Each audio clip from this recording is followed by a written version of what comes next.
Meg Cabot, When Lightning Strikes. Chapter 10. Rosemary sounded strange when I called her the next morning. Maybe it was because someone else had answered at first. I had been all, is Rosemary there? And the man who had answered said, "Oh, one moment, please." And then I'd heard a click, and then Rosemary came on. "Hey," I said, "it's me, Jess." "Hi, Jess," she said, but she didn't sound as excited as the day before. "How are you doing, honey?" I said, "Fine, I got some more addresses for you." She didn't sound like she was any too eager to take them down, though. She said, "I don't suppose you saw the paper, did you, hon?" "About the reward, you mean?" I scraped at the words, "fuck you," to which somebody had carved into the metal door over the change slot of the payphone I was using. "Yeah, I saw about the reward, but that seems kind of wrong of me. Collecting a reward for something any decent human being would do for free. Know what I mean?" Rosemary said, "Oh, I know what you mean, honey, but that isn't what I was talking about. I was talking about the little girl you called about yesterday. You told Larry they find her by a tree?" "Oh," I said. I was keeping an eagle eye out for Mrs. Pitt. I was determined not to let her catch me this time. All I saw, however, was a black car that had pulled up in the teacher's parking lot. Two men in suits got out of it. Undercover cops, I thought. Somebody had obviously narked on somebody. "Yeah, I thought that was kind of strange." "What was she doing by the tree anyway?" Rosemary said, "She wasn't by the tree, honey. She was under it. She was dead. Somebody murdered her and buried her body right where you said it was they found it." Then Rosemary said, "Honey, Jess, are you still there?" And I went, Yeah, I'm here." "Dead? Little Little what her name had been? Dead?" This wasn't so fun anymore. And then it really wasn't fun, because I noticed the two undercover cops were walking towards me. I thought they'd been going into the administrative offices, which would have made sense, but instead they were walking right up to me. Up close, I could see they both had very short hair, and they were both wearing suits. One of them reached into his breast pocket, and when his hand came out again, it was holding a small wallet which he flipped open and held out towards me. "Hello there," he said in a pleasant voice. "I'm Special Agent Chet Davies, and this is my partner, Special Agent Alan Johnson. We're with the FBI. We have some questions we'd like to ask you, Jess. Will you hang up the phone and come with us, please?"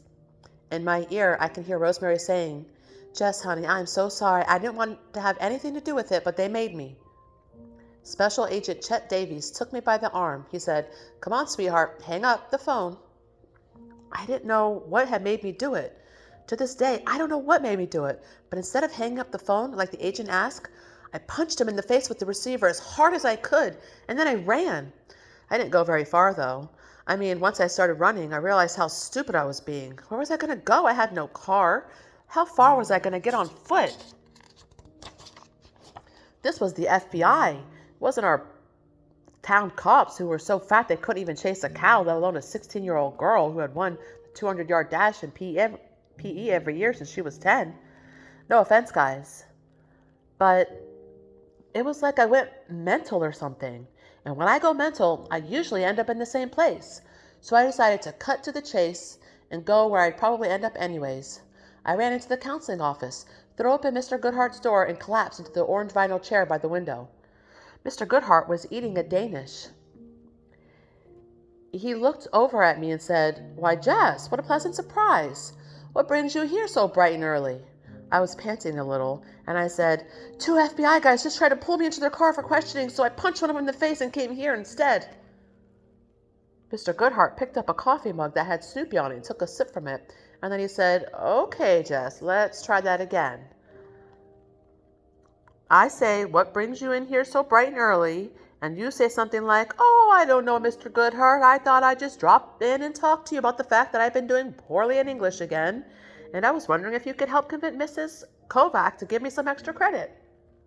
Then Mrs. Goodhart's secretary, Helen, appeared in the doorway. She looked flustered. "Paul," she said, "there are two men here," but she didn't get to finish because Special Agent Chet Davies pushed her out of the way. He was holding a handkerchief to his nose, from which blood was streaming. He waved his badge at Mr. Goodhart, but his gaze, which was blazing, was on me. "That was pretty slick," he said, sounding a bit nasal. which wasn't surprising since I guess I had broken some cartilage or something. But assaulting a federal agent happens to be a felony. Little lady, get up. We're going for a drive. I didn't get up. But just as Special Agent Davy was reaching out for me, Mr. Goodhart went, "Excuse me." That's all, just excuse me. But Special Agent Davies pulled his hand away from me as if I'd been on fire or something. Then he threw Mr. Goodhart this very guilty look. "Oh," he said. He groped for his badge. "Special Agent Chet Davies. I'm taking this girl in for questioning." Mr. Goodhart actually picked up his Danish, took a bite, put it back down again before he said, "Not without her parents, you're not. She's a minor." Special Agent Alan Johnson showed up then. He flashed his bag, introduced himself, and said, "Sir, I don't know if you're aware of the fact that this young lady is wanted in questioning in several kidnapping cases as well as in murder." Mr. Goodhart looked at me with his eyebrows raised. "You've been busy, haven't you, Jess?" I said in a croaky voice because suddenly I was as close to crying as I'd ever been. I was just talking on the phone and then these two men who I'd never seen before told me that I had to get in the car with them. Well, my mother told me never to get in the car with strangers, and even though they said they were FBI agents, they had those badges and all, how was I supposed to know if they were real? I'd never seen an FBI badge before, and that's what I hid him, Mr. Goodhart. I'm afraid I'm going to cry." Mr. Goodhart said in his teasing way, "You aren't going to cry, Jess. You weren't really afraid of these two clowns, were you?" "Yes," I said with a sob. "I really was, Mr. Goodhart. I don't want to go to jail." But by the end of all that, I'm embarrassed to say, I wasn't close to crying anymore. I was crying. I was practically bawling. But come on, you'd been scared too if the FBI wanted to question you. While I was sniffling and wiping my eyes and blaming Ruth in my head for this whole mess, Mr. Goodhart looked at the FBI guys and said in a voice that wasn't teasing at all, "You two go and have a seat in the outer office. She isn't going anywhere until her parents and their lawyers get here." You could tell by Mr. Goodhart's face that he meant it too. I had never felt such a wave of affection for him as I did in that moment. I mean, he may have doled out the detentions pretty strictly, but he was a stand-up kind of guy when you needed him. The two FBI guys seemed to realize this. Special Agent Davies swore loudly. His partner looked a little embarrassed for him and said to me, "Look, we didn't mean to scare you, miss. We just want to ask you a few questions, that's all. Maybe we can find some place quiet where we can just straighten out this mess." "Sure you can," Mr. Goodhart said, "after her parents get here." Special Agent Johnson knew when he'd been beat. He nodded and went into the outer office, sat down, and picked up a copy of 17 and started flipping through it. Special Agent Davies, on the other hand, said another swear word and began pacing up and down in the outer office, while Helen, the secretary, watched him nervously. Mr. Goodhart didn't look nervous at all. He took another sip of coffee, then picked up the phone. "Okay, Jess," he said. "Who's it going to be, your mother or father?" I was still crying pretty hard. I said, My dad. Oh, please, my dad." Mr. Goodhart called my dad at Mastroianni's, where he was working that morning. Since neither of my parents had ever been called to school on account of me, in spite of all the fights I'd been in, I could hear urgency in my dad's voice as he asked Mr. Goodhart if I was all right. Mr. Goodhart assured him that I was, but that he might want to call his lawyer if he had one. My dad, God bless him, hung up with a brisk, "We'll be there in 5 minutes." He never once even asked why. After Mr. Goodhart hung up, he looked over me, then reached for some tissues he kept in a box for the losers who sat in his office and cried all day about their unsatisfactory home life or whatever. I'm one of those losers now, I thought, as I dejectedly blew my nose. "Tell me about it," Mr. Goodhart said. And so, with a nervous glance at the FBI guys to make sure they wouldn't overhear, I did. I told Mr. Goodhart everything, from getting hit by the lightning all the way up until the morning when Special Agent Davies flashed his badge. The only stuff I left out was the parts about Rob. I didn't figure Mr. Goodhart needed to know about that. By the time I got done telling Mr. Goodhart, my dad had arrived with our lawyer, who also happened to be Ruth's dad, Mr. Abranowitz. Special Agent Davies had recovered himself by then And he acted like nothing had happened. Like he hadn't tried to grab me. Like I hadn't hit him in the face with the phone receiver. Sorry about that. Like he hadn't tried to grab me. And like I hadn't hit him in the face with the phone receiver. Oh no, nothing of the sort. He was way professional, as he told my dad and Mr. Abranowitz about how the FBI was very interested in the person who had been making calls to the National Organization of Missing Children from the payphone at which they'd found me. Apparently, at 1-800-WHERE-ARE-YOU, they had caller ID phones. So Rosemary had known from the first day I'd been calling from Indiana. All they need to do was track down where in Indiana, then actually catch me making the call. Then voila, as my mom would say, they had me. Of course, the big question was, what now? Now that they had me, what were they going to do with me? As far as I could tell, I hadn't broken any laws, well, except for striking a federal agent, and Special Agent Davies didn't seem all that anxious to bring that up again. All the excitement having 2 FBI agents, a father, a lawyer, in his counseling office, had dragged out the principal, Mr. Feeney. Mr. Feeney rarely came out of his office, except sometimes during assembly to remind us not to drink and drive. Now he offered us the use of his private conference room, where we sat, the 7 of us, me, my dad, Ruth's dad, the 2 special agents, Mr. Goodhart and Mr. Feeney, while I repeated the story I had just told Mr. Goodhart. I guess you could say that when I was finished, they looked, well, skeptical. And it was kind of hard to believe, how it happened. How was it that I just woke up every morning knowing this totally random stuff about these kids? Yeah, and the lightning had probably done it. But how and why? Nobody knew. My guess was nobody would ever know. But Special Agent Johnson, it turned out, really wanted to know. So he asked me a ton of questions. Some of them were really weird, too. Like, had I experienced bleeding from the palms of my hands or feet? No. And I looked at him like he was crazy. If this is true, he began, after I thought he'd exhausted all questions anyone could possibly ask. If this is true, my dad interrupted. My dad's not the world's most even-tempered guy. Not that he gets mad a lot. He hardly ever gets mad, but when he does, watch out. One time this guy at the municipal swimming pool was following Douglas around, calling him a retard. This was when Douglas was like 11 or 12 years old. The guy was in his 20s, at least, and probably not too swift upstairs himself. But that didn't matter to my dad. He held off and slugged the guy. And then he held his face underwater for a while until the lifeguard made him stop. It was way cool. If, my dad repeated, are you doubting the word of my little girl here? Special Agent Johnson probably hadn't heard the story of the guy at the swimming pool, but he looked scared just the same, because you can just tell my dad was really proud of me. Not just because I hadn't cried this time while I was telling my side of things, but because, when you think about it, what I had done was pretty nifty. I had found a bunch of missing kids. Granted, one of them had been dead, but hey, we'd never known that if it hadn't been for me. And considering that he had one kid who was a schizo and the other was basically a social leper, even if he had gotten into Harvard, well, I guess my dad was kind of stoked that at least one of his kids was making good, you know? Special Agent Johnson held up a hand and said, "No, sir, don't misunderstand me. I believe Miss Roddy's story wholeheartedly. I'm only saying that if it's true, well, then she's a very special young lady and deserves some very special treatment." I thought he might be talking about a ticker tape parade in New York City, like the one they had for the Yankees the time they won the World Series.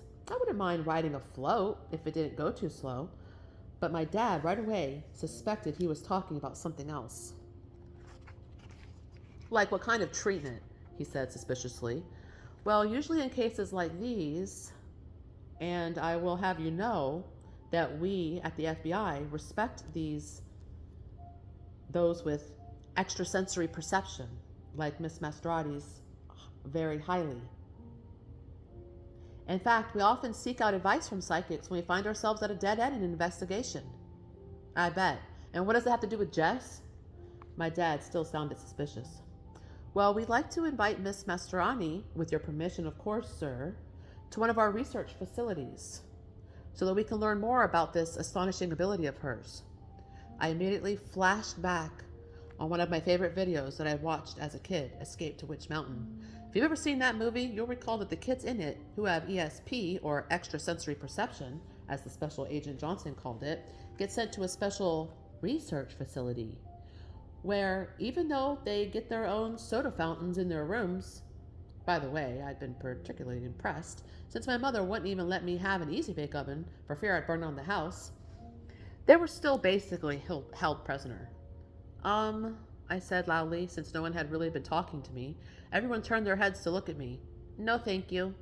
Mr. Goodhart, who obviously hadn't seen Escape to Witch Mountain, said, "Now hold on a second, Jess. Let's hear Special Agent Johnson out. It isn't every day that someone with your special ability comes along. It's important that we try to learn as much as possible about what's happening to you, so that we can better understand the extraordinary ways in which the human mind works." I glared at Mr. Goodhart. What a traitor. I couldn't believe it. "I am not," I said in a voice that was still too loud for Mr. Feeney's conference room, "going to any special research facility in Washington, D.C. Special Agent Johnson said, "Oh, but this one's right here in Indiana, only an hour away at Crane Military Base. As a matter of fact, there we can adequately study Miss Menstrati's extraordinary talent. Maybe she could even help us find more missing people. When you were calling the Missing Children's Organization this morning, Miss Menstrati, was it because you had the location of yet another missing child?" I scowled at him. "Yes." I said, "It's not like I ever got the chance to tell them that, though. You two guys made me completely forget the addresses."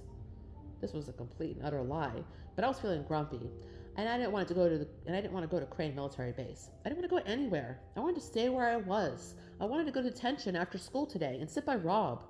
When was I ever going to see him? And what about Karen Sue Hankley? She had challenged me again. I had to kick her butt once more. I needed to kick her butt one more time, and that was my special ability, not this freaky thing that had been happening lately. There are many, many more people missing in the world, Miss Menstrati," Special Agent Johnson said, "than are pictured on the back of milk cartons. With your help, we can find missing prisoners of war for whose safe return their families have been praying for 20, even 30 years. You could locate deadbeat dads and make them pay back the money that their children so badly need. We could track down vicious serial killers, catch them before they kill again. The FBI does offer significant cash rewards for information leading to the arrest of individuals for who has issued a warrants for arrest." Sorry. I could tell my dad was totally falling for this. I even caught myself falling for it too, a little. I mean, it would be totally cool to reunite families with their missing loved ones, or to catch bad guys, and to see they got what they deserved. But why'd I have to go do it from an army base?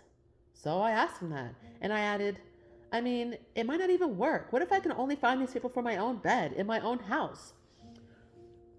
Why would I have to do it from Crane Military Base? Why couldn't you just let me do it from Lumley Lane? Special Agent Johnson and Special Agent Davies looked at one another. Everyone else in the room looked at them too, with a "yeah, why couldn't she" expression on their face. Finally, Special Agent Johnson said, "Well, you could, Jess.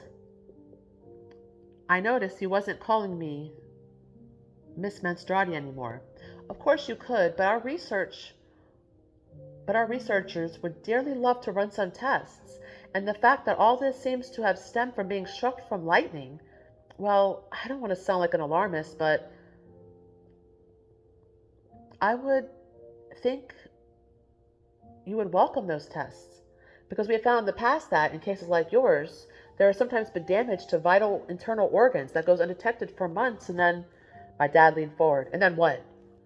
"Well, often the individual simply drops dead, Mr. Maserati, from a heart attack. Being struck by lightning puts an incredible strain on the heart, or of an embolism, an aneurysm, or any number of complications that can and often do arise.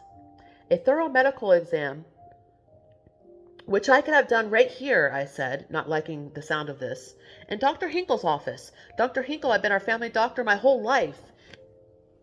In Dr. Hinkle's office. Dr. Hinkle had been our family doctor my whole life. He had, of course, misdiagnosed Douglas's schizophrenia as ADD, but hey, we can't all be perfect. "Certainly," Special Agent Johnson said.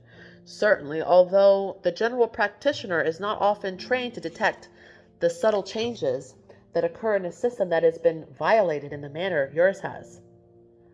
About these cash rewards, Mr. Feeney said suddenly. I glared at him. What an asshole. I can tell he was totally trying to think up some angle where he could get his hands on the reward money and design a new trophy cabinet for the main hallway so we can display all of our students' stupid state championship cups or whatever. God, I hated school. That was it. I had had enough. I stood up, pushing my chair back, which was way nicer than the chair in any of the classrooms. It had wheels on it, and it was made of some plush, squishy material that surely couldn't have been real leather, or Mr. Feeney would have gotten in trouble with the school board for overspending, and said, "Well, okay, if you're not going to arrest me, then I'd like to go home now." Special Agent Johnson said, "We're not through here, Jess." Then an extraordinary thing happened. My lower lip started to jut out a little, and I think I was starting to feel a little emotional from the whole "they're going to arrest me" scare, and my dad noticed and stood up and said, "No." Just like that. No. "You've intimidated my daughter enough for her for one day. I'm taking her home to her mother." Special Agent Johnson and Davies exchanged glances. They did not want me to go, but my dad was already walking over to me, picking up my backpack and flute, and laying a hand on my shoulder. "Come on, Jess, we're going." Ruth's dad, meanwhile, was reaching into his pocket. He took out some business cards and dropped them on Mr. Feeney's conference table. "If you gentlemen need to get in touch with the Mastronis," he said to the agents, "you can do so through my offices. Have a nice day." Special Agent Johnson looked disappointed, but all he said was that I should call him the moment I changed my mind about Crane Military Base, and then he gave me his card. Special Agent Davies, as he was leaving the conference room, made a gun out of his index finger and thumb finger and shot me. I thought this was a little alarming, considering the fact that his nostrils were all crusted over with blood, and purpley bruises were starting to show across the bridge of his nose. Mr. Feeney was pretty nice about giving me the rest of the day off from class. He never even mentioned a thing about me making up detention, and then I realized that was because he didn't even know I had detention from now until the end of school in May. Mr. Feeney doesn't pay attention a whole lot to the students. But Mr. Goodhart, who does, didn't mention making up detention that day either. That's because I had begged him a long time ago not to pester my parents about anything. What with Douglas and all, he stuck to his word, though he did say he wished I would rethink the Crane Military Base thing. I said I would, even though I hadn't the slightest intention of doing so. My dad drove me home. On the way home, we stopped at Wendy's, and he bought me a Frosty. This was sort of a joke because he used to buy me a Frosty every day on our way home from the county hospital, back when I had outpatient treatments for a third-degree burn I had gotten on my calf from the exhaust pipe of our neighbor's Harley. Dr. Faingold, the neurologist, had brought a completely cherried-out mint green Harley Davidson for his 50th birthday, and when I was a little kid, I used to beg him for rides, and he'd take me more often than not, probably just to shut me up. He warned me about the exhaust pipe a million times, but I forgot one day, and wham, third-degree burn on the size of a fist. I still have the scar, though the burn ward had worked diligently every day for 3 months to remove all the infected skin. The way they removed it was worse than the burn itself, though, with tweezers. I used to pass out every time. Then, to cheer me up, my dad would take me to Wendy's for a Frosty. So you can see that this gesture was his way of